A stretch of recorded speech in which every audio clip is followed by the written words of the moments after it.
텅빈의 향기 법정. 겨울 산에서는 설화가 볼만하다. 바람기 없이 소복소복 내린 눈이 빈가지만 남은 나무에 쌓여 황홀한 눈꽃을 피운다. 눈이 아니라도 안개가 피어오른 자리에는 차가운 기운 때문에 가지마다 그대로 얼어붙은 환상적인 눈꽃을 피운다. 마치 은은한 달빛에 만발한 벚꽃을 보는 것 같은 그런 느낌이다. 잎이 져버린 빈가지에 생겨난 설화를 보고 있으면 텅 빈 충만감이 차오른다. 아무것도 지닌 것이 없는 빈가지이기에 거기 아름다운 눈꽃이 피어난 것이다. 잎이 달린 상록수에서 그런 아름다움은 찾아보기 어렵다. 거기에는 이미 매달려 있는 것들이 있어 더 보탤 것이 없기 때문이다. 내 도반인 그는 맑음을 만들어내면서 살아가는 그런 사람이다. 그의 생활 공간인 방에 들어가 보면 아무것도 걸리지 않은 텅 빈 벽에 방석만 한 장 달랑 방바닥에 놓여 있을 뿐이다. 그가 즐기는 차 도구마저도 눈에 띄지 않도록 벽장 안에 넣어둔다. 가사장삼은 아예 법당 안에 걸어두었다. 눈에 거치적거릴 게 아무것도 없다. 불필요한 것은 깡그리 치우고 필요 불가결한 것만을 놓아둔 그의 방은 그대로가 커다란 침묵이다. 이런 방에 앉아있으면 오고 가는 말이 없어도 부담스럽지 않고 넉넉하기만 하다.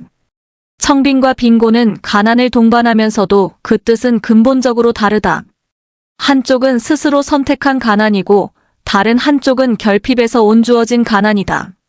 오늘처럼 모든 것이 넘쳐나는 세상에서는 부자가 되기는 어렵지 않지만 투철한 삶의 질서를 지니고 스스로 가난하게 살기는 참으로 어렵다. 물론 누구나 부자가 될 수도 없듯이 아무나 가난하게 살 수도 없다. 문제는 자신이 선택한 길이냐 아니냐에 따라 삶의 가치가 평가될 것이다. 그가 몸담아 살고 있는 둘레는 늘 맑은 기운이 감돌고 있었다. 개인의 성곽이라고 할 수 있는 방 안은 텅 빈 침묵으로 가득 차 있었지만 바깥은 청결과 잔잔한 아름다움으로 가꾸어졌다. 마당은 늘 쌀이비로 말끔히 쓸리고 그의 방 앞 섬돌 위에는 오지 그릇 수반에 작은 꽃잎이 두어 떠 있었다.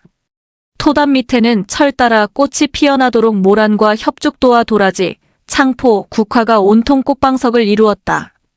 담장 위로 넝쿨을 뻗어 주렁주렁 매달린 주황색 당호박이 토담 위에 덮인 개화하고 아름다운 조화를 이루었다. 그는 화목을 사랑하기 때문에 꽃나무에 대한 이름도 많이 알고 있었다. 누구나 경험한 터이지만 그 이름을 알고 실물을 대했을 때와 이름을 모른 채 실물과 마주했을 때의 그 감흥에는 커다란 차이가 있다. 마치 별자리의 이름을 알고 밤하늘을 우러를 때와 전혀 백지 상태에서 별밤을 대했을 때의 그것과 마찬가지다. 그는 식물도감을 비롯해서 야생화에 관한 책자를 구입해두고 읽으면서 뜻을 함께하는 이웃에게 나누어 주기를 좋아한다. 그가 맡은 소임일로 신도들이 정제를 내놓으면 그는 결코 그것을 사제로 쓰지 않고 새로 나온 양서를 수십 권씩 구해두고 보시하기를 좋아했다. 그가 건네준 책들은 그의 인품처럼 하나같이 맑고 조촐한 내용으로 채워진 것들이었다. 평소에 말수가 적은 그는 타인에 대한 말은 가급적하지 않는다. 음성의 톤이 낮은 그는 필요 이상의 말은 결코 하지 않는 성격이다.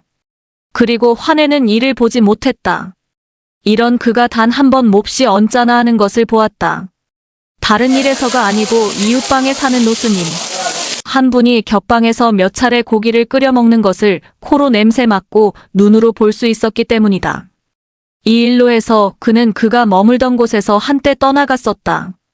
청정한 수도 도량에서 대중생활의 규범을 어기고 육식을 한다는 것은 누가 보든지 납득하기 어려운 일이다. 그는 남을 탓하지 않고 스스로 그곳을 떠나기로 한 것이다. 악화가 양화를 쫓아낸다는 말은 이런 경우를 두고 하는 말일 것이다. 흐린 물에 섞이다 보면 스스로도 흐려지게 마련이다. 설득이 불가능할 경우에는 그 흐림에서 벗어날 수밖에 없다. 그는 남에게 폐를 끼치는 일을 결코 범하지 않는다. 이웃의 초대를 받고 차를 마시러 갔다가도 머물 만큼만 머물고 주인에게 폐가 될세라 인해 떠나온다. 그렇기 때문에 그가 머물렀던 자리에는 차 향기처럼 은은한 여운이 남는다. 차를 마시는 맑은 자리에서 함부로 짓거리게 되면 모처럼 차를 대하면서도 차가 지닌 맑고 고요한 청적의 덕을 나누기가 어렵다. 그의 방 앞 처마 끝에 달아두고 듣던 조그만 풍경을 한 도반이 그 맑은 소리에 유심히 귀 기울이는 것을 보고 그는 넌지시 그 풍경을 떼다가 도반의 거처에 달아주었다. 그 도반은 맑은 풍경 소리를 들을 때마다 그의 해맑은 인품을 연상한다는 것이다. 한 사람의 맑고 조촐한 삶은 그 자신이 의식을 하건 말건 함께 살아가는 이웃의 달빛 같은 혹은 풀향기 같은 은은한 그늘을 들이우게 마련이다. 그의 삶을 가까이서 지켜본 나는 그를 생각할 때마다 꽃가지를 스쳐오는 부드럽고 향기로운 바람결을 느낀다. 그는 이 겨울에 어느 산을 마주하고 앉아 있을까? 지난 초겨울 인편에 붙여온 책, 아메리카 인디언의 지혜를 담은 나는 왜 너가 아니고 나인가를 읽으면서 그가 여전히 그답게 살고 있음을 알 수 있었다. 삶의 향기란 맑고 조촐하게 사는 그 인품에서 저절로 풍겨나오는 기운이라고 생각된다. 향기 없는 꽃이 아름다운 꽃일 수 없듯이 향기 없는 살 또한 온전한 삶일 수 없다.